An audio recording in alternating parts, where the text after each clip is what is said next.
The things I like about this camera are its versatility. It's 26 megapixels, lovely images, lovely colours. Fuji are known for their great colours.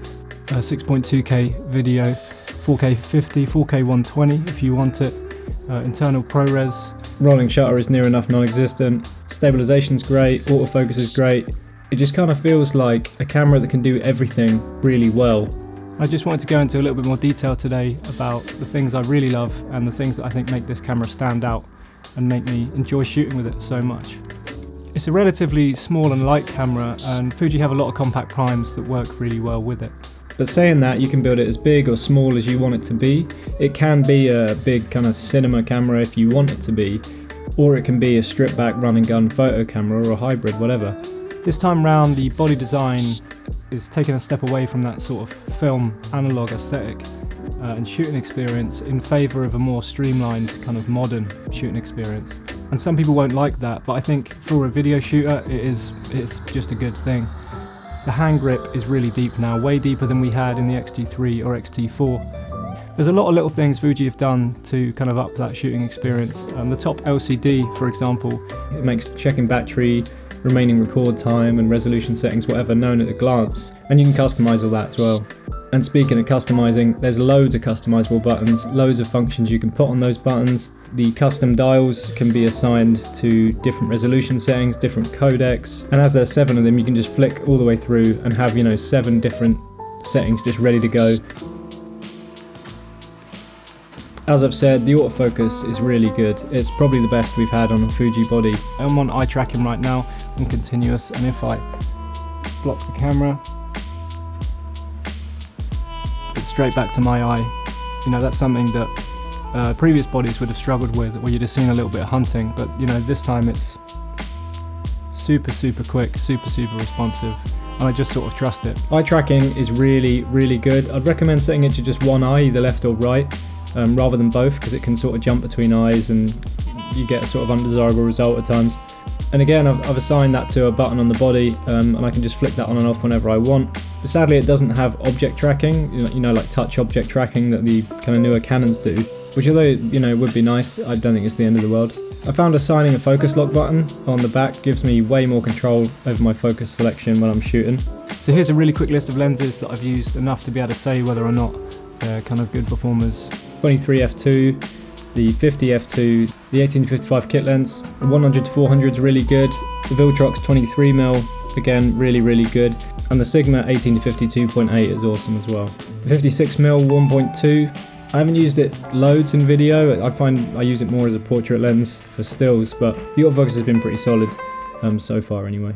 You can use EF glass with adapters. From my very brief use, I found it's quite good at finding focus, but not very good for continually tracking subjects. It's better for kind of single touch focus uses, This camera has loads of codec and compression options internally. And ProRes you can do 6K 30, you can do 4K 60, or if you prefer smaller files, H.265 has loads of bitrate options.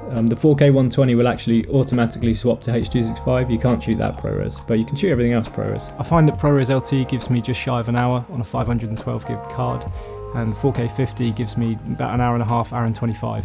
I found this Angelbird card online for like 180 quid, which was pretty damn good. I've had no problems with it, and I've shot loads of 6K ProRes. I haven't found there to be a major quality difference between the ProRes HQ and the ProRes LT, and in favour of smaller file sizes, I pick LT every time. You can get like 3 hours or more recording on one of those cards if you shoot a more kind of reasonable compression, like H.265 at 320 megabits, and the quality is just as good, it's just a bit more taxing on the machine. Both H.265 and ProRes is 422 10-bit, and if you want you can even shoot 420 8-bit H.264. If you want those super small file sizes that are sort of ready to go without needing to grade. F-Log2 is obviously new to the X-H2 line, and it adds absolutely loads of dynamic range compared to F-Log1. I found it to be an absolute joy to work with as well. The manufacturer LUTs that Fuji provide on their website convert you to Rec 709, and then from there, plain sailing, you can do whatever you want with it. The low light is really good, again probably the best I've seen on a Fuji body. I pretty much exclusively shoot in F-Log2, and the low light is really good even in that. The noise pattern again is just so fine, even if you didn't want to clean it up, it doesn't look that bad. There's not like loads of blocking or chroma noise that is a pain to get rid of or looks really ugly. It's just sort of a fine grain. I generally shoot up to 6400 ISO. I haven't had to go any higher than 6400 yet, but yeah, the image can take a real beating before it falls apart. Fuji lenses sort of fall into two categories for me. There's those kind of ultra sharp modern lenses that are exactly what you'd expect from a high-end piece of glass, and then there's a few select slightly older lenses that, yeah, they might be a bit slower on the autofocus side, have slightly older designs, but there's something special about them. They have a really unique look that's quite hard to describe, and one of those lenses is the 35mm 1.4, which I'm actually shooting on right now. The autofocus on this camera at least performs really well. I found it was a bit ropey on the X-T3, but the X-H2S seems to have the horsepower to push through the age of the lens a bit and still give you a pretty decent result. The 56mm 1.2 is another one of those lenses that has a special look to it that's kind of hard to describe. This is it now, and as you can see, it's lovely. Its performance isn't quite as good as, say, the 35 1.4, and the older motors do kind of show their age a little bit at times, but stick it on eye tracking and as you can see it's pretty solid. It's a little bit slow, like as you can see there. I find often when I'm using third-party lenses on this camera, or even just lenses from other manufacturers, whether it be Canon lenses, Sigma lenses, whatever, they're missing something. There's some kind of marrying between the camera and the body that Fuji gets so right that other manufacturers that are making X-mount lenses, they might be optically brilliant and they might be beautiful lenses, don't get me wrong, but there's something missing. There's a kind of chemistry between the two that Fuji gets so right. All in all, the X-H2S does feel like a cinema camera in a hybrid camera body, and that's kind of happening a lot. The FX30, the FX3, the Canon R5, the R5C. There's a lot of cameras that are sort of bridging that gap between cinema camera and hybrid stills camera. It's no secret that I'm a huge fan of Fujifilm cameras and lenses and products, and I'd be lying if I said I wasn't, but I do feel like this time they've got so much right. The X-T3 and X-T4, there were certain things they were lacking, or they just weren't quite up to the standard of Canon at the time or Sony at the time. Whereas this time it feels like Fuji have upped their game and it's kind of a more level playing field. But this camera isn't without its flaws. The autofocus isn't quite as good as the latest Sonys and Canons, but it's 95% there. There's a few things missing that I would like object tracking that the Canon cameras have, and some of the more video-centric monitoring options that some of the Sonys have.